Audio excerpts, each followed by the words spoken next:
Welcome back everybody to another video here on the channel.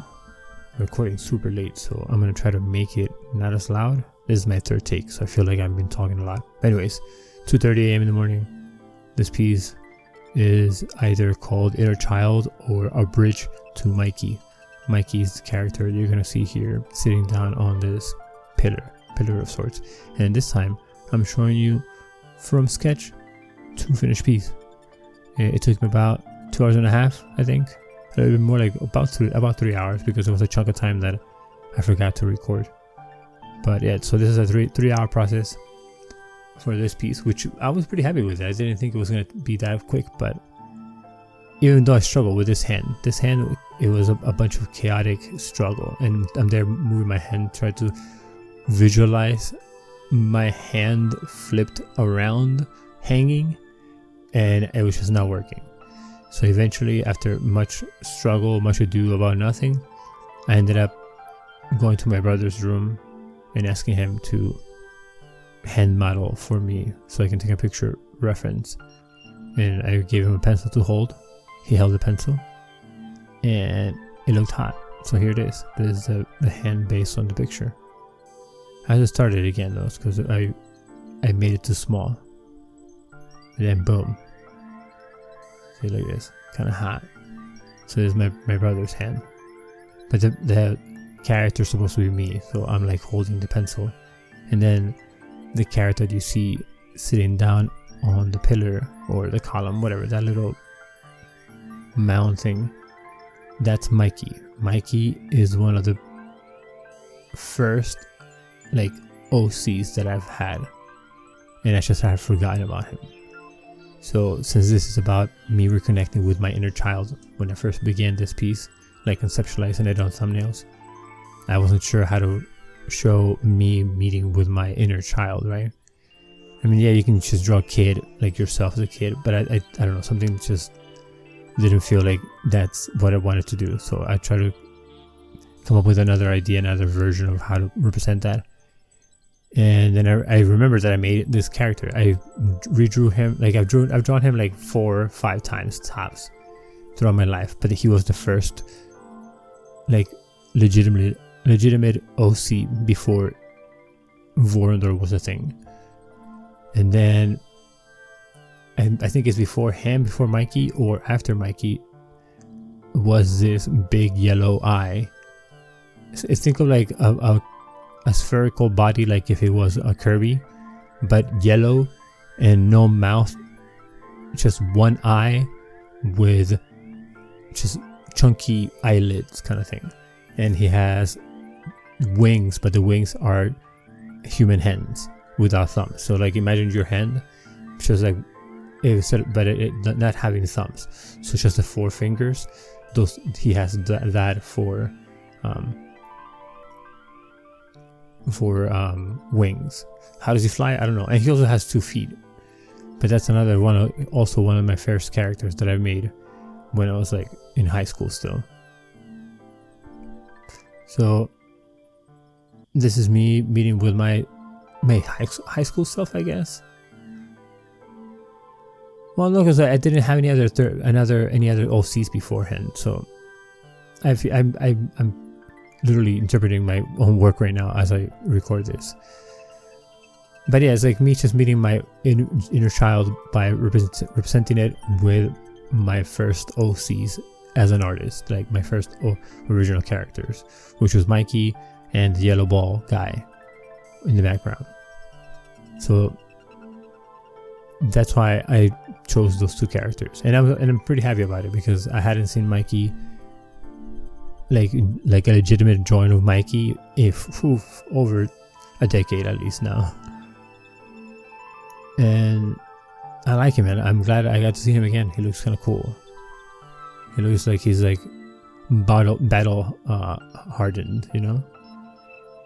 I mean, since it is about reconnecting, it's like he has been neglected, you know. Like I haven't hung out with him in such a long time, but he's not like necessarily mad.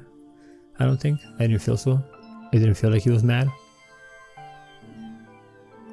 So that's why he's kind of like in the shadows, you know, but like there's a little like a glint of like light coming from the top, which I forgot to put the volumetric lighting on top, so I'm going to add that sometime tomorrow, or if not the day after, and I'll have to post it as a community post for you guys to see it, because I scanned it now as you're gonna see it complete here, but I'm not gonna get to add the volumetric light from the top in time for me to post this video, you know, and it's already too late. It's already like 2:40 already, boom, AM. But I'm glad I got it out. I'm glad I got it out. I'm glad I got to realize this piece, like make it happen, because it looked cool in my head. It looks pretty cool in the end too, and I didn't think it was gonna look that cool. Especially with like Mikey sitting down, because I'm terrible at sitting down poses, but I think I pulled it off well enough that it works, you know. The shoes are supposed to be like kind of shiny, I guess, but I do think that I should have stopped with the pants earlier than I did. Like I worked them too hard. I should have left them be just lighter than before, like more, not lighter as in brighter, but lighter with less ink, less water, ink wash on top. Either way, it's fine. It looks cool. This is my first time using the Dr. P.H. Martin's bleed proof white ink. I don't know if I'm a huge fan of it. I still think that I like the leader ink better. I can't use the one that I have because for some reason I think the water, I don't know, something made it be infected or infested, whatever, completely infected, I guess, with fungus, so I can't use it. I mean, I can still use it, like, but it's just the spores are in the ink, so no matter how many times I try to clean it, quote unquote, it'll still be like porous, you know, like with like fungus, so I can't use it anymore. But yeah, so I use this Dr. P.H. Martin's ink on this piece for the first time, and it works well enough, but again, it doesn't look as opaque or as bright or like, you know, as white as the leader ink does on this paper. That's why I ended up using the jelly roll at the end, you'll see, because I couldn't get the ink to look white enough, like bright, as like a bright white with whatever I tried. But the leader ink, you can get that. You can get like a pretty bright defined white line if you mix it well with a bit of water, so you can get it running without diluting it too much. But with this one, I don't know, I'm gonna have to try it again, because again, this was my first time trying it, so I'm gonna have to do it and again a couple of times, and maybe I'll figure out how to work it better. And then so I mean, I'm gonna use it for next week. This is the only ink that I have that is not fungus ridden, so I'll be using Dr. P.H. Martin's ink.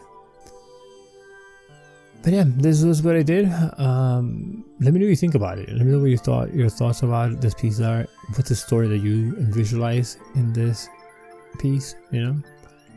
Like, disregard what my interpretation was, and just what's your interpretation, your narrative behind this. I'd be interested to know. But yeah, that would be it for today, for this week. Again, super late, but I said it's gonna be whatever time before I go to bed on a Sunday, and I haven't gone to bed yet, so it still counts. Point is that there's a video for this week, and I'm happy that I made it. I hope you guys enjoy it. I hope you like the piece, and again, let me know what your interpretation is. I would love to hear your story. So until next time, remember to be kind to yourself and one another, and I'll see you next week. Deuces.